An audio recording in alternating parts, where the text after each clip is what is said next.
ငါချစ်သူကိုတတ်လိုက်တဲ့အောက်တန်းစားပေါက်ကြိုင်ငါနဲ့ပညာစမ်းကြတယ်ပေါ့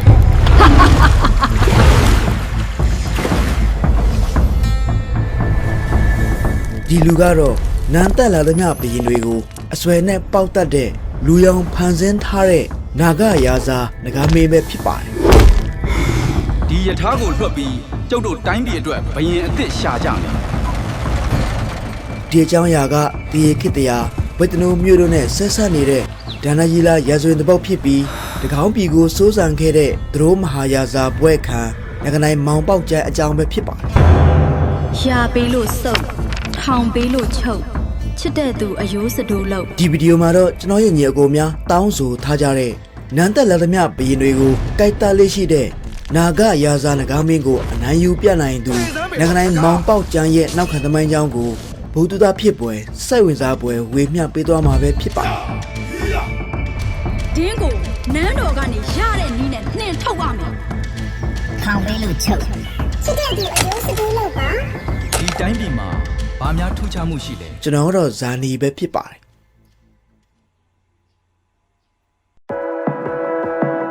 အစင်အလာကြီးမားတဲ့မော်လမြိုင်တက္ကသိုလ်နဲ့ဘေးချင်းကထားလေမြက်လေမကြခင်ဂရမ်မြေဖြစ်လာတော့မဲ့မြေမျိုးကိုပိုင်ဆိုင်ခြင်းပါသလားရင်းနှီးမြုပ်နှံလူသူများအတွက်အဆောင်တင်နန်းနဲ့ဂျင်ဖွင့်မလား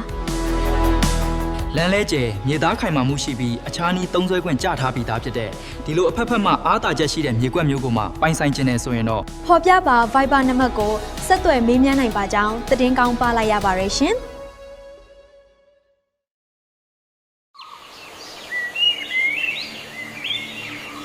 တခါကတက္ကသိုလ်ပြည်ဒိတာပမောက္ခဆရာကြီးထံမှာတိုင်းပြည်အနှံ့ပြမလူလင်ငယ်တို့ဟာယောက်ျားတို့တမ်းမြောက်အပ်တဲ့အထာရထ18ရက်ကိုလာရောက်တင်ယူကြပါလေဒါကြီးပညာမရှိသူရမှာဝင်ကြောက်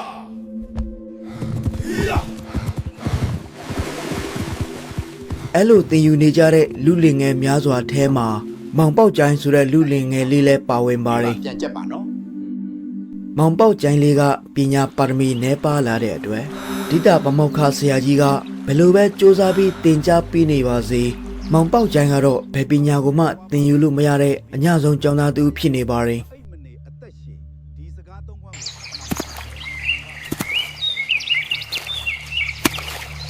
ဒါပေမဲ့မောင်ပေါက်ကျိုင်းလေးဟာ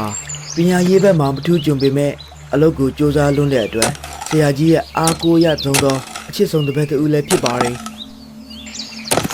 ပညာသင်ကြားခြင်းပြီလို့နေရစီအတီးတီးပြန်လာကြရမယ့်အချိန်မှာဒိတာပမောက္ခဆရာကြီးကမောင်ပေါက်ကျန်းကိုစကားကြီးသုံးခုမှာကြားပေးလိုက်ပါရီသွားပါများခရီးရောက်မေးပါများစကားရနဲ့မအိတ်မနေအသက်ရှိဒီစကားသုံးခွန်းကိုမှတ်ထားပေးပါကွယ်ဒီလိုနဲ့မောင်ပေါက်ကျန်းဟာဆရာဖြစ်သူမှာကြားပေးလိုက်တဲ့စကားကြီးသုံးခုထဲကပထမစကားတစ်ခုဖြစ်တဲ့သွားပါများခရီးရောက်ဆိုတဲ့စကားအတိုင်းသူရဲ့ဇာတိမြေရှိရာတိုင်းပြည်ကိုချက်ချင်းမပြန်သေးပဲလမ်းရှိသမျှခရီးနှင်လာပါတယ်ဒီလိုနဲ့ခရီးနှင်လာတဲ့မောင်ပေါက်ကျိုင်းအရန်မောပန်းလာတဲ့အတွက်လမ်းခုလက်တနေရာမှာအိပ်ပျော်သွားခဲ့ပါတယ်သူရောက်ရှိနေတဲ့တိုင်းပြည်မှာအောက်ချုပ်ရမယ့်ဘရင်မရှိပဲနန်းတက်လာသမျှဘရင်တိုင်းဟာညအချိန်မှာတေဆုံးရတဲ့အတွက်ဘယ်သူတူတယောက်ကမှနာမတဲဝတ်ကြပါဘူးအမတ်ကြီးကျုပ်တို့တိုင်းပြည်မှာဒီလိုဘရင်တေနေကြတာဘယ်သူမှဘရင်မလုပ်ရဲကြတော့ဘူးအကြောင်းကအဲ့ဒီတိုင်းပြည်ရဲ့မိဖုရားခေါင်ကြီးဟာဘောဂောက်ရီနဂါပြည်မှနာဂရာဇာနဂါမင်းနဲ့တက်တကူချစ်ကြိုက်ပေါင်းတင်နေကြပြီးနန်းသက်လာတဲ့ဘရင်မန္တမြကိုလည်းညအချိန်မှာအဲ့ဒီနဂါမင်းကကြိုက်တတ်နေတာကြောက်ပဲဖြစ်ပါတယ်ဒီလိုအချိန်မှာ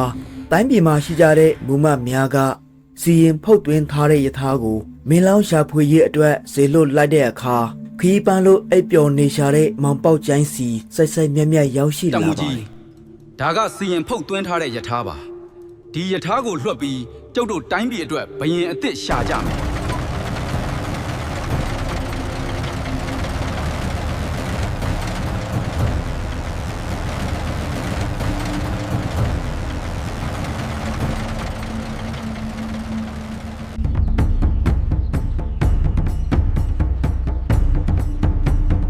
ဒါကြောင့်မူမများကမောင်ပေါက်ကျိုင်းကိုနန်းတင်ဖို့ရာရွေးချယ်ရာကနေမောင်ပေါက်ကျိုင်းလဲဝမ်းမြောက်စွာလက်ခံလိုက်ပါရီ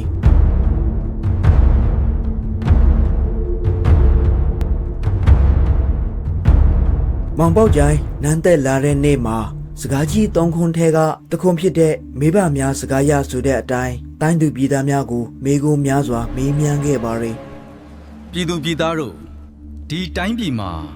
ဘာများထူးခြားမှုရှိလဲ ဒီလိုမေးမြန်းလို့သိရှိလာတဲ့အဖြေစကားများအရနန်းသက်လာတဲ့ဘရင်တိုင်းဟာတညအချိန်ကုန်းဆုံးပြီးလို့နောက်တစ်နေ့မနေ့ရောက်တဲ့အချိန်မှာနတ်ရွာဆန်တည်ဆုံလေးရှိကြောင်းကိုဘရင်ပေါက်ကျိုင်းတီးလိုက်ရပါတယ်။ဒါကြောင့်ညအချိန်တွေမှာဘရင်တွေတည်ဆုံလေးရှိတာကိုသတိပြုမိလာတဲ့မောင်ပေါက်ကျိုင်းက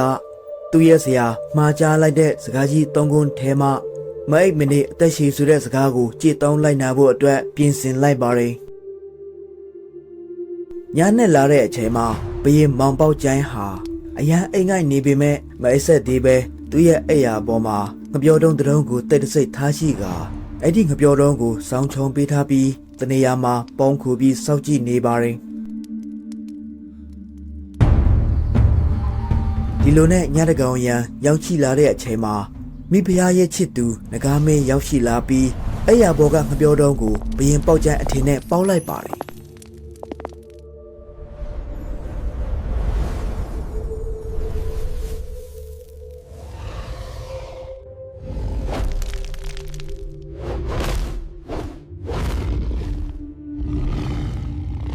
ဒါပေမဲ့ငကားမင်းရဲ့အဆွဲကမပြောတော့မှစိတ်ဝင်နေခဲ့ပြီးပြန်နှုတ်လို့မရတဲ့အချိန်မှာမောင်ပေါက်ကျန်းကလက်သုံးတော်ဓာတ်နဲ့ငကားကိုခုတ်တလိုက်တဲ့အတွက်ငကားမင်းလည်းမောင်ပေါက်ကျန်းရဲ့ဓာတ်ချင်းနဲ့တည်ဆုံသွားပါတယ်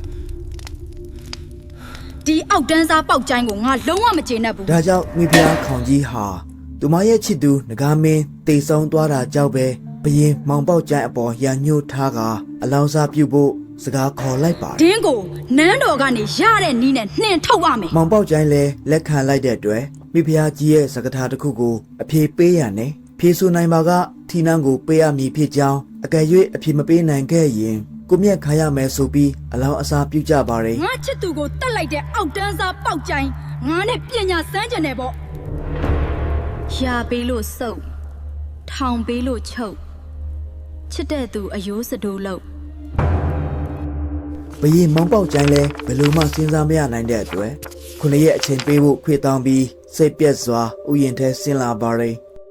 အဲ့ဒီအချိန်မှာဘရင်မောင်ပေါက်ကျန်းရဲ့မိဘနှစ်ပါးက